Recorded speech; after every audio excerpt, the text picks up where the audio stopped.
السلام علیکم ورحمۃ اللہ تعالی وبرکاتہ۔ امید ہے کہ آپ حضرات خیریت سے ہوں گے۔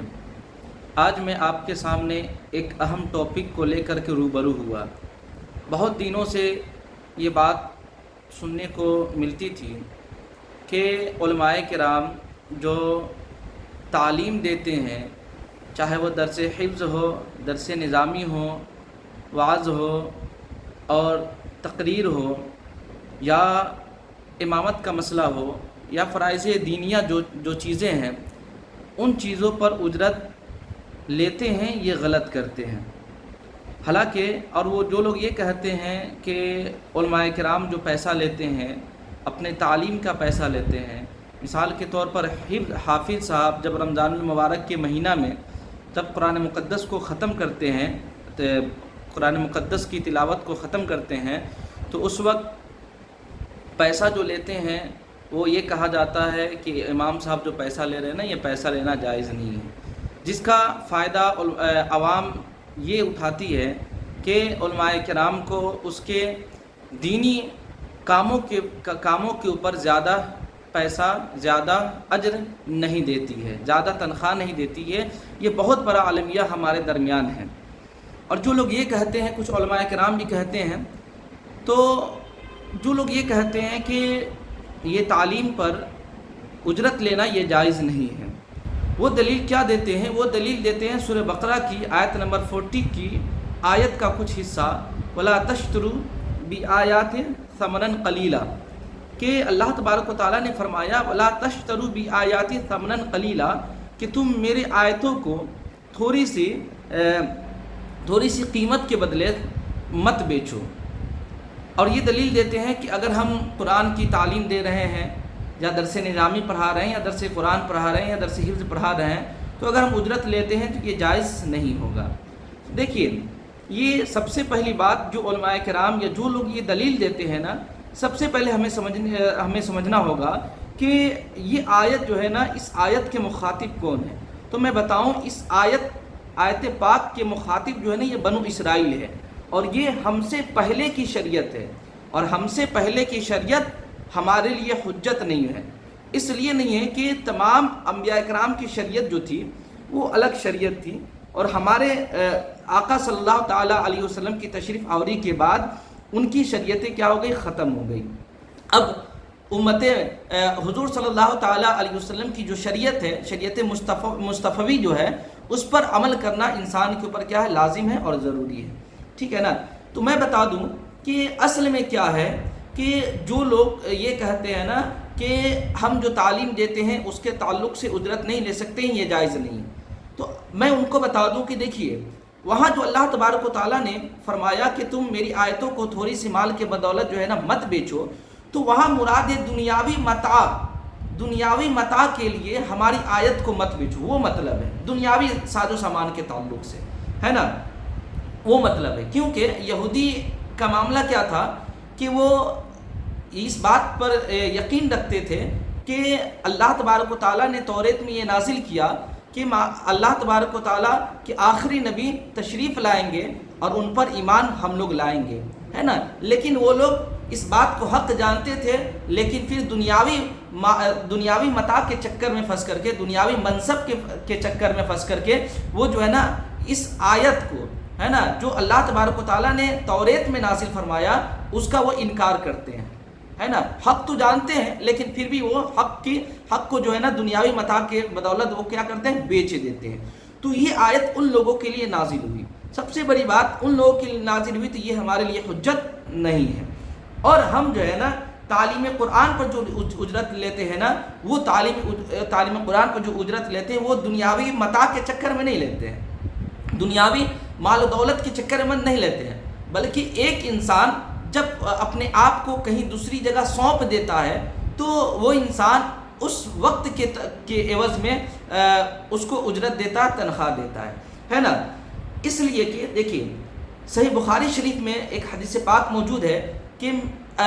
میرے آقا صلی اللہ تعالیٰ علیہ وسلم نے ارشاد فرمایا کہ جس چیز پر تمہیں سب سے زیادہ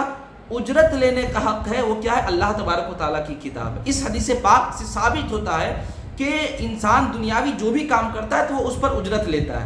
تو یہ تو اللہ تبارک و تعالیٰ کی کتاب ہے، یہ اللہ تبارک و تعالیٰ کے نبی صلی اللہ تعالیٰ علیہ وسلم کی دین ہے، اور دین کی تعلیم اگر انسان عام کرے تو میرے آقا فرماتے ہیں کہ اس پر سب سے زیادہ تم حق رکھتے ہو کہ تم اجرت لو، ٹھیک ہے نا۔ اور اس کے موافق میں ایک حدیث جو ہمارے لیے جو ہے نا یہ ایک اصل حدیث کی طور پر جو ہے نا ہم اس کو پیش کرتے ہیں، وہ حضرت عبداللہ ابن عباس رضی اللہ تعالیٰ عنہما بیان کرتے ہیں، یہ بھی بخاری شریف کی حدیث ہے نا، بیان کرتے ہیں کہ رسول اللہ صلی اللہ تعالیٰ علیہ وسلم نے ارشاد فرمایا کہ جن چیزوں پر تم اجر لیتے ہو ان میں اجر کے سب سے زیادہ حقدار اللہ تبارک و تعالیٰ کی کتاب ہے۔ تو یہ تو نص شرعی ہوا نا کہ تم اگر تعلیم دیتے ہو، دینی تعلیم دیتے ہو اور امامت کرتے ہو یا فرائض منصبی جو ادا کرتے ہو نا، فرائض دینی جو ادا کرتے ہو نا، اس پر تم اجر لے سکتے ہو، اجرت لے سکتے ہو، اس میں کوئی دقت نہیں ہے۔ دیکھیے علماء کرام میں چار ائمہ کرام ہیں نا، ان میں سے امام مالک، امام شافعی اور ایک قول کے مطابق امام احمد بن حنبل بھی فرماتے ہیں کہ تعلیم قرآن، درس حدیث اور یہ امامت اور تعلیم، ان تعلق سے جو ہے نا جو علماء کرام اجرت لیتے ہیں کوئی دقت نہیں، اجرت لینا کیا ہے، جائز ہے، یہ تینوں ائمہ کرام فرماتے ہیں۔ اور رہی بات ہے کہ جو حضرات دلیل یہ دیتے ہیں کہ علماء احناف کہتے ہیں کہ یہ ناجائز ہے، تو دیکھیے علماء احناف میں سے جو متقدمین ہیں نا، پہلے والے جو علماء کرام ہیں، جو یہ کہتے تھے کہ آپ جو ہے نا جو دینی تعلیم دیتے ہیں نا اس پر اجرت نہیں لے سکتے ہیں، ٹھیک ہے نا، تو یہ کسی اور چیز کی وجہ سے انہوں نے کہا تھا، اس لیے کہ پہلے زمانے میں کیا ہوتا تھا کہ علماء کرام کی کفالت یہ بیت المال کیا کرتا تھا، ٹھیک ہے نا۔ علماء کرام جو نماز پڑھاتے تھے، اذان دیتے تھے، دین کا کام کرتے تھے، جہاد کا سامان تیار کرتے تھے، ان تمام کام کے عوض میں یہ ان علماء کرام کو بیت المال سے اجرت دی جاتی تھی، ٹھیک ہے نا۔ لیکن اب یہ معاملہ نہیں رہا، علماء کرام کی کفالت یہ عمرہ، سلاطین اور بیت المال تو رہا نہیں، تو عمرہ اور سلاطین یہ علماء کرام کا بار نہیں اٹھاتے ہیں، ظاہر سی بات ہے نہیں اٹھاتے، تو وہ جس علت کی بنیاد پر متقدمین فقہاء کرام نے، حنفی نے جو کہا تھا کہ اجرت لینا جائز نہیں ہے نا، وہ اس علت کی بنیاد پہ کہا تھا، اس ریزن کی بنیاد پہ کہا تھا۔ اب تو وہ چیز رہا نہیں، جب وہ چیز نہیں رہا تو اب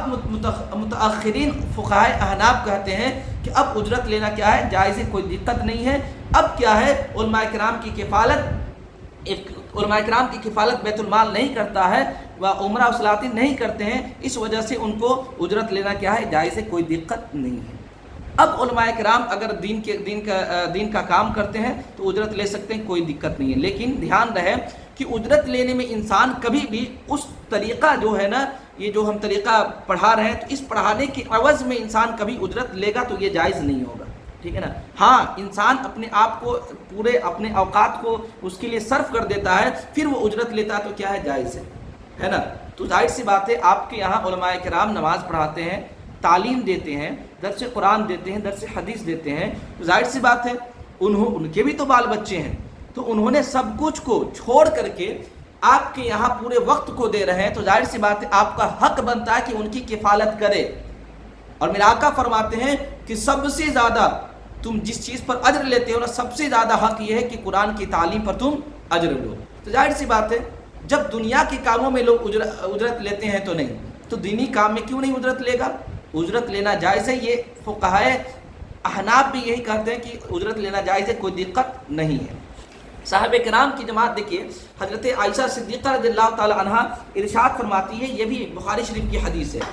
جب حضرت ابوبکر صدیق رضی اللہ تعالی عنہ خلیفہ بن گئے تو انہوں نے کہا کہ میری قوم کو معلوم ہے کہ میرا تجارت جو ہے نا یہ میرے اہل و عیال کے لیے کافی نہیں ہے،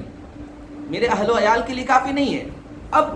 میں مسلمانوں کے معاملات میں مشغول ہو گیا ہوں، لہٰذا اب ابو بکر کے اہل و عیال یہ بیت المال سے کھائیں گے۔ اب ابو بکر مسلمانوں کے لیے کسب کرے گا، تو اسے پتہ کیا چلا کہ اگر انسان اپنے آپ کو پوری طریقے سے دینی تعلیم میں، دینی فرائض منصبی میں اگر گزار دینا، تو یہ اس پر اجرت لینا نہ صرف جائز بلکہ خلفائے راشدین کی سنت ہے، ٹھیک ہے نا, اس پر اجرت لے سکتا ہے, کوئی دقت نہیں ہے, ٹھیک ہے نا. اب یہاں پر دیکھیں امام اخذی نے کہا, علامہ بدر الدین عینی لکھتے ہیں کہ ہمارے زمانے میں امام, مؤذن اور معلم کا اجرت لینا کیا ہے, جائز ہے, کوئی دقت نہیں, ٹھیک ہے نا. اور ایک علامہ ابو الحسن لکھتے ہیں کہ ہمارے بعض مشائخ نے اس زمانے میں تعلیم قرآن کی اجرت دینے کو مستحسن قرار دیا ہے, اچھا قرار دیا ہے, اس لیے کہ امور دینیہ میں لوگ سستی کر رہے ہیں, اگر اجرت بھی اگر نہ لیا جائے تو پھر کیا ہوگا, قرآن کی تعلیم کو ضائع کرنے کا یہ خدشہ ہو سکتا ہے. اب دیکھیں ظاہر سی بات ہے, کوئی بھی چیز جو ہے نا فری میں ملتی ہے نا, تو یقیناً ہم اس کی قدر نہیں کر پاتے ہیں, اس کی اہمیت ہمارے نزدیک نہیں ہو پاتی, یہ حقیقت ہے. اسی طریقے سے علماء کرام, جیسے مدرسے کی تعلیم کو دیکھ لیں, مدرسے کی تعلیم کی اتنی فضیلت ہے کہ جب انسان اس تعلیم کو حاصل کرتا ہے نا, اگر اس درمیان میں موت آ گیا نا تو وہ شہید کا موت ہوگا, ہے نا. اس کے علاوہ فرشتے پر بچھا دیا کرتے ہیں. اب بتائیں اتنی اہم تعلیم ہے, لیکن آج ان کی قدر کیوں نہیں ہے؟ اس لیے قدر نہیں ہے کہ ہم جو ہے نا پیسہ نہیں لیتے ہیں, وہ جو ہے نا فیس نہیں لیتے ہیں, جس کے بنیاد پر کیا, اس تعلیم کی اہمیت نہیں ہے. تو فقہاء کرام فرماتے ہیں کہ اگر پیسہ نہ لیا جائے, اجرت نہ دیا جائے, تو پھر کیا ہوگا, یہ لوگ جو ہے نا, عوام جو ہے نا سستی برت تو رہی ہے, اگر پیسہ بھی نہ لیا جائے تو اور بھی کیا ہو جائیں گے, سست پڑ جائیں گے. اس لیے کہ کوئی بھی انسان اگر 2 روپیہ کہیں خرچہ کرتا ہے نا, تو اس کی اہمیت اس کو سمجھ میں آتی ہے, کیونکہ فری میں جو چیز ملتی ہے نا, فری کی چیز کی اہمیت نہیں ہوتی ہے, یہ حقیقت ہے, ٹھیک ہے نا. تو علماء کرام جو اجرت لیتے ہیں نا, جو ٹیوشن پڑھا کر کے اجرت لیتے ہیں, یا قرآن کی تعلیم دے کر کے, یا یہ درس نظامی کو پڑھا کر کے, درس قرآن کو پڑھا کر کے, درس حدیث کو پڑھا کر کے, امامتی کر کے, اذان دے کر کے جو اجرت لیتے ہیں نا, یہ اجرت لینا جائز ہے, کوئی دقت کی بات نہیں ہے, اس لیے کہ اس نے پورے اپنے وقت کو آپ کے حوالے کر دیا ہے. ظاہر سی بات ہے, آپ کا حق بنتا ہے کہ ان کی کفالت کریں, ٹھیک ہے نا. اس کے علاوہ اب یہاں پر ایک نقطہ زیر بحث ہے کہ اگر علماء کرام ان عبادات پر اگر اجرت لے لیتے ہیں تو کیا آخرت میں ان کو اس کا اجر ملے گا؟ تو دیکھیے میرا ماننا یہ ہے کہ اگر علماء کرام اس معاوضہ کو اپنی عبادت کا معاوضہ سمجھ کر کے لیتے ہیں, اپنی عبادت کا معاوضہ سمجھ کر کے لیتے ہیں, تو پھر انہیں اخروی اجر نہیں ملے گا, ٹھیک ہے نا. لیکن جو انسان اس اجرت کو ہے نا, اجرت کو معاوضہ سمجھ کے نہیں لیتے ہیں, بلکہ وہ جو ہے نا عبادت جو کرتے ہیں یا جو بھی کام کرتے ہیں, دینی کام کرتے ہیں, وہ محض کیا اللہ تبارک و تعالیٰ کی رضا کے لیے کرتے ہیں, اللہ تبارک و تعالیٰ کے لیے کرتے ہیں, تو پھر محض جو ہے نا پابندی اوقات کی وجہ سے جو انسان وقت دے رہا ہے نا, اس وقت کی وجہ سے انسان چاہے تو اجرت لے سکتا ہے. اگر ایسی صورت میں اجرت لیتا ہے تو اس انسان کے تعلق سے امید کی جا سکتی ہے کہ اللہ تبارک و تعالیٰ اسے آخرت میں بھی اس کا اجر دے گا. تو پتہ کیا چلا کہ ہم جو علماء کرام کو اپنے یہاں چاہے وہ درس قرآن یا پڑھانے کے لیے رکھے, امامتی کے لیے رکھے ہوئے نا, تو ہم کیا سوچتے ہیں کہ علماء کرام کو کیا ہے 4000 5000 دے دیے, 6000 دے دیے, ہے نا, کام بن گیا. لیکن نہیں, آپ دین کا کام, دنیا کا کام کرتے ہیں تو آپ کو اتنا پیسہ ملتا ہے, 50 60 ہزار روپیہ ملتا ہے. ذرا غور تو کرے, ایک مولانا جو آپ کی دنیا کو بھی سنوار رہا ہے اور آخرت کو بھی سنوار رہا ہے, اب ان کو پیسے دینے کی بات آتی ہے تو آپ کہتے ہیں کہ مولانا صاحب جو ہے نا پیسہ مانگ رہے ہیں, ہے نا, اجرت لے رہے ہیں. حالانکہ اجرت لینا جائز نہیں, یہ دلیل دیتے ہیں. لیکن انسان کو سمجھ میں بات نہیں آتی کہ یہ مولانا جو علماء کرام جو آپ کے یہاں جا کر کے اپنے وقت کو دے رہے ہیں, اس وقت کا تو خیال کرے. آپ کے یہاں آپ کو ہم بلا کر کے 1 گھنٹہ اپنے پاس رکھ لے تو کیا آپ آ جائیے گا, اچھے سے راضی ہو جائے گا, 1 گھنٹہ ہمارے پاس ٹائم دیجیے گا؟ نہیں دیں گے. لیکن یہ علماء کرام صرف اور صرف اللہ تبارک و تعالیٰ کی رضا کے لیے, اللہ تبارک و تعالیٰ کے دین کی حفاظت کی خاطر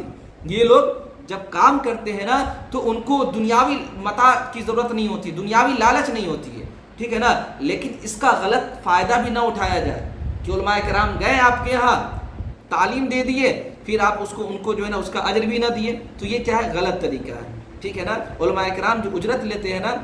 یہ اپنے جو ہے نا تعلیم کا اجرت نہیں لیتے ہیں, بلکہ وہ جو اپنا وقت آپ کے پاس دیتے ہیں نا, اپنا قیمتی وقت جو آپ کو دیتے ہیں نا, علماء کرام اس کا اجر دیتے ہیں. اگر ایسی صورت میں علماء کرام اجر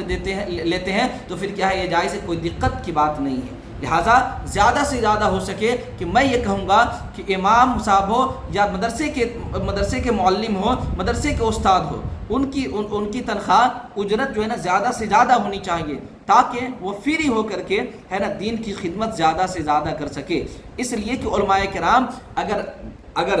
اپنے اعتبار سے اگر مضبوط ہوں گے نا، اندر کے اعتبار سے مضبوط ہوں گے، تو یقیناً جانے وہ دین کی خدمت بہت ہی اچھے طریقے سے کریں گے، بہت ہی حسن و خوبی کے ساتھ اس کو کریں گے۔ اگر ایسے کریں گے تو انشاءاللہ تبارک و تعالیٰ یہ امت مسلمہ میں جو اتنا فتنہ فساد پھیلا ہوا ہے، ان علماء کرام کے ذریعے سے ان فتنہ فساد کو آسانی کے ساتھ رفع و دفع کیا جا سکتا ہے، ختم کیا جا سکتا ہے۔ اس لیے میرا کہنا یہ ہے کہ علماء کرام